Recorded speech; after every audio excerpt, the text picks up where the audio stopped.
Hello everyone, আমি ভাস্কর। আজকে কথা বলবো নওয়াসী চক্রবর্তী। তা নওয়াসী চক্রবর্তীর আপকামিং একটি ফিল্ম। বেশ, নওয়াসী চক্রবর্তী কিন্তু পরপর এবার কিছু কিছু ফিল্ম নিয়ে আসছে। যেমন তার বাবার সঙ্গে মানে মিঠুন চক্রবর্তীর সঙ্গে আমরা দেখতে পাবো দিল্লি ফাইলসে একটা ভালো নাকি গুরুত্বপূর্ণ সে একটি রোল পাঠ করেছে।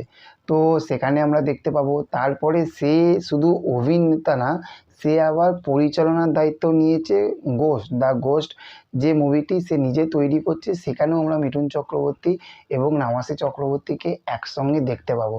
তো সেই রকমই নামাসী চক্রবর্তী এবার পর কিছু যে ছবিগুলো অ্যানাউন্সমেন্ট আসছে, সেগুলো কিন্তু ভালো একটা এক্সাইটেড ছবি অ্যানাউন্সমেন্ট নিয়ে আসছে। তো সেই রকমই আরেকটি ছবি অ্যানাউন্সমেন্ট এসে গেছে। ছবিটির নাম হচ্ছে বিরাট। যতটুকু আমি দেখলাম, বিরাট প্রতিদিনে বেরিয়েছিল, আমার একজন সাবস্ক্রাইবার আমাকে পাঠিয়েছিল।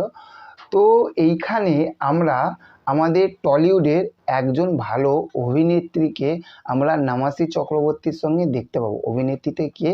দর্শনা বণিক।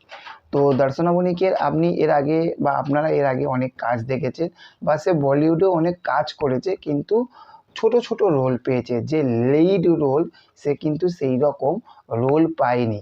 তো নামাসী চক্রবর্তীর সঙ্গে এই যে আপকামিং যে সিনেমাটা আসছে, সিনেমাটার নাম যতটা সম্ভব বিরাট মনে হয়। সেখানে আমরা দর্শনা বণিককে মেন চরিত্রে মানে একদম মুখ্য চরিত্রে, লিড হিরোইনের চরিত্রে আমরা দেখতে পাবো। একদিকে হিরো হচ্ছে নামাসী চক্রবর্তী, আরেকদিকে হচ্ছে হিরোইন হচ্ছে আপনার দর্শনা বণিক। তো দর্শনা বণিকের সঙ্গে নামাসী চক্রবর্তীকে বেশ বেশ বেশ একটা ভালো মানাবে।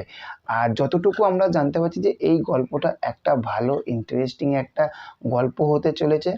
তো সেটা এখনও পর্যন্ত এটা থ্রিলার গল্প হবে না রোম্যান্টিক গল্প হবে, সেটা এখনও পর্যন্ত জানা যায়নি।